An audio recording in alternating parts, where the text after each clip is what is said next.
महापालिकेने नोटीस दिलेल्या आहेत, मात्र ही सगळी सुडापोटी राजकीय कारवाई आहे असं एमआयएमचं म्हणणं आहे आणि त्या विरोधात आता ते हायकोर्टामध्ये अपील त्यांनी दाखल केलेली आहे. अन्यायकारक कारवाईच्या विरोधात दाद मागतोय असं त्यांचं म्हणणं आहे. काय सांगा? निदा खान प्रकरणामध्ये निदा ही मतीनच्या घरामध्ये सापडली. तिची आई, मावशी, भाऊ, वडील आणि ती जवळपास 30-35 दिवस त्या ठिकाणी तिने मुक्काम केला. जेव्हा चौकशीमध्ये ही सापडली त्या टायमाला असं कळालं की ते घर मतीन पटेल नावाच्या एमआयएमच्या नगरसेवकाचं आहे. मग कॉर्पोरेशननी आणि पोलिसांनी सुद्धा एक कारवाई त्यावर केली, त्यांना नोटीस दिलेली आहे. एखादा अतिक्रमण पाडताना एक माणुसकी या नात्यानं नोटीस द्यावी आणि कागदपत्र मागून घ्यावे, हे एक अलिखित नियम आहे. इलिगल असेल तर तुम्ही तातडीने सुद्धा पाडू शकता, त्याला कोणते धरबंध नाही. परंतु आता 3 दिवसानंतर काही लोक म्हणजे मतीन आणि ते सर्व हायकोर्टात गेले. एकीकडे जेव्हा त्यांना विचारलं जातं मग हे घर कुणाचं आहे ते आता माहित नाही. अरे तुमचं नाही ना, मग तुम्ही कोर्टात कशाला चालले? म्हणजे एकीकडे घराची मालकी माझी नाही असं म्हणायचं, दुसरीकडे माझं घर पाडू नका म्हणून कोर्टात जायचं. हा दुपट्टीपणा जो आहे ना, हा त्याच्या अंगलट येणार आहे. मला वाटतं कॉर्पोरेशनची 3 दिवसाची नोटीस दिलेली आहे, तो वेळ संपलेला आहे आणि कॉर्पोरेशनने आता धडक कारवाई ही केली पाहिजे. आरोपीला लपवणं आणि तेही अशा गुन्ह्यामध्ये, हा सर्वात मोठा भयंकर गुन्हा आहे आणि कॉर्पोरेशन मला वाटतं आज ती कारवाई नक्की करेल असा मला विश्वास आहे.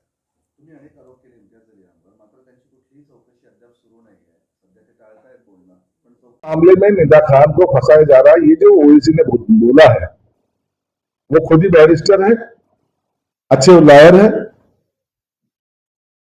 निदा खान भाग क्यों रही थी? उसको किसने छुपाया क्यों?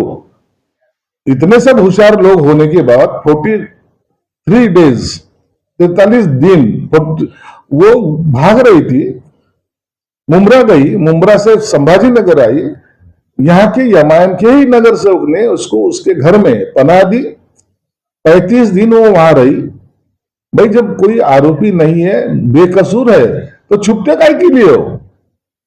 कितनी भी इंक्वायरी होने दो, अगर तुमने कुछ किया नहीं तो कितना भी कस्टडी ले या इंक्वायरी करे, जो सच है वो सच ही निकलेगा. इसलिए ओवैसी अब उसका साथ इसलिए ले रहे कि वो निदा खान इम्तियाज जलील की रिश्तेदार भी निकली है और उसने जो तरीके से इम्तियाज जलील ने उसको पाठिंबा दिया था, उसकी वकालत की थी, अब उसके लिए इम्तियाज जलील भी जेल में जाएगा. ये स्थिति आने की वजह से आज ओवैसी ऐसी बातें कर रहे हैं. उन्होंने इसके आगे भी कहा है कि सुशिक्षित मुसलमानों को सताने के लिए इस तरीके के ट्रैप रचे जा रहे हैं. सुशिक्षित मुसलमान तुम जैसे लोगों के बातों में नहीं आते. आज आप देखेंगे इनकी जो ये बयानबाजी है, ये सुशिक्षित मुसलमान बच्चे या बच्चियों को गुमराह करने के लिए ऐसी ये बात करते हैं. महाराष्ट्र में बहुत सारे मुस्लिम लीडर ऐसे बड़े बड़े नेता हैं जो समाज के हित के लिए काम करते हैं. उसमें से एक ने भी इनको सपोर्ट नहीं किया. एक भी मुल्ला मौलवी ने इनको सपोर्ट नहीं किया. क्यों नहीं किया? क्योंकि इनकी जो हरकतें हैं वो समाज के हित में नहीं. अब ये जो हिदा खान है, ये पेड वर्कर थी, उसकी लाइफ तो खराब हो गई. इनकी भाषणबाजी चल रही है, समाज को भड़काने का काम चल रहा है, उसका लाइफ तो खराब कर दिया इन्होंने. ऐसे बहुत जनों की लाइफ खराब करने वाली ये एमआईएम, अब इनके अब अंदर जाने का वक्त आया. इसलिए मैं सरकार से भी दरखास्त किया है कि इम्तियाज जलील को अंदर डालो, उसकी कड़ी चौकसी करो, उसमें से सब सच बाहर आएगा. पीएम मोदी ने 24 घंटे के भीतर दूसरी बार अपील की है कि वर्क फ्रॉम होम या क्लास हो ऑनलाइन, क्लास भी ऑनलाइन लेना चाहिए, स्कूल भी ऑनलाइन होना चाहिए. पेट्रोल के बारे में भी, सेविंग पेट्रोल, और जो बाहर जा रहे हैं विदेश में भी कम यात्रा करें, सोना भी नहीं खरीदे. तो दूसरी बार अपील की है ये 24 घंटे. देखिए, पंतप्रधान मोदी साहब ने जो अपील की है उसकी वजह एक है कि वर्ल्ड में अपने ही देश पर नहीं तो वर्ल्ड में जो वार की वजह से अमेरिका, इजराइल और ईरान, ये जो वार चल रहा है वो रुकने का नाम नहीं ले रहा है। अगर ये ज्यादा बढ़ गया तो बहुत बड़े पैमाने पे जो लॉस होने वाला है वो हर एक देश को उसका नुकसान जरूर होगा। इसलिए पेट्रोल की बचत करना, ऑयल की बचत करना, या तो सोना खरीदना, या तो ट्रैवलिंग करना ज्यादा तौर से, इसमें अगर बचत की तो अपनी आर्थिक व्यवस्था थोड़ी अच्छे से बनी रहेगी।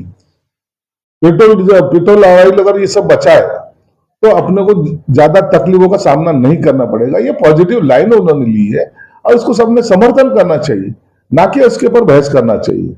अगर बचता है कुछ तो क्या तकलीफ क्या है? युद्ध अगर कल खत्म होता है, अगर अच्छे से पेट्रोल आने लगता है तो वही तो सब यूज करेंगे ना। लेकिन अगर 6 महीने अगर पेट्रोल अगर सप्लाई नहीं हुआ तो देश की हालत क्या होगी?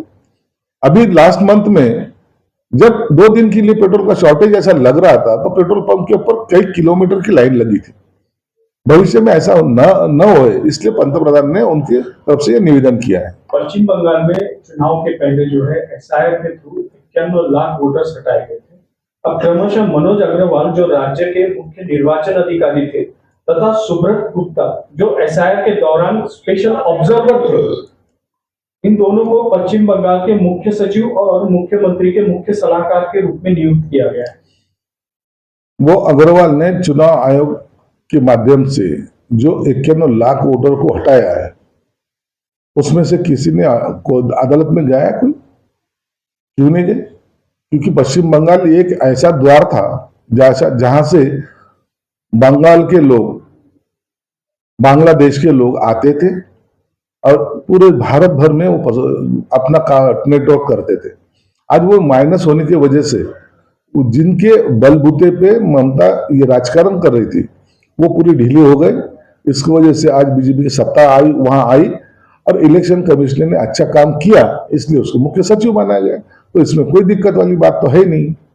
पश्चिम बंगाल में भाजपा सरकार ने अपनी पहली कैबिनेट बैठक में बांग्लादेश के साथ सीमा पर बाड़ लगाने के लिए BSF द्वारा आवश्यक भूमि को हस्तांतरित करने और राज्य में जनगणना की प्रक्रिया को तत्काल प्रभाव से शुरू करने का निर्णय लिया है। सबसे अच्छा ये निर्णय है। जहां से बांग्लादेशी घुसते थे, घुसखोरी होती थी, वो बॉर्डर अभी यहाँ के आज के बाद सीज हो जाएगी। वहां के लोग फिर यहाँ आके कोई उद्यम न मचाए, इसलिए वो सरकार ने एक अच्छा निर्णय लिया, उसका सब जन हम स्वागत करते हैं। सीमा पर लगी कंटीली तारों से बांग्लादेशी भयभीत नहीं है।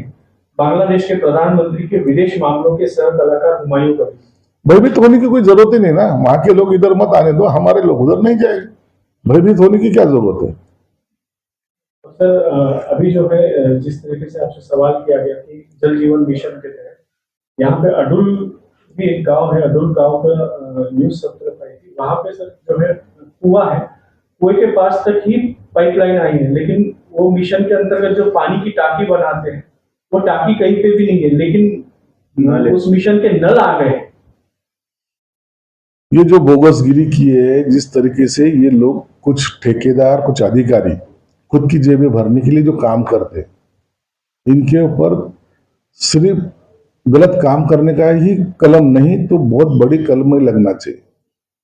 ये लोगों को फंसाना है, ये देश को फंसाना है। मुझे तो लगता है ऐसे लोगों पे देशद्रोह का भी गुना लगाना चाहिए, क्योंकि ये सरकारी संपत्ति का जो यूज होना चाहिए वो मिसयूज करके अपनी खुद की झोलियां भर रहे हैं। इसलिए अधिकारी और वो ठेकेदार, इनको कड़ी से कड़ी सजा उसमें मिलनी चाहिए। इतने बड़े कलम उसमें लगाना भी चाहिए। सर, ऑपोजिशन की ओर से जो पंतप्रधान ने जो अपील की है 9 चीजों, अरे अपोजिशन ये सब अपील करते रहती है। अपोजिशन ने कौन सा, पंतप्रधान ने की भी बात को, पंतप्रधान जो विदेशी दौरे करने वाले हैं कि वो विदेशी दौरे ना करे, इस तरीके की बात वो कर रहे हैं। अरे अपोजिशन वाले ये हमेशा मोदी के खिलाफ बोलते आए, बोलते रहेंगे। उनको यही पहले उन्होंने राहुल गांधी के दौरे के ऊपर लगाओ। वो ये कुछ लोग जो अभी फॉरेन में गए हैं उनके पार्टी के, उनके ऊपर लगाम लगाओ।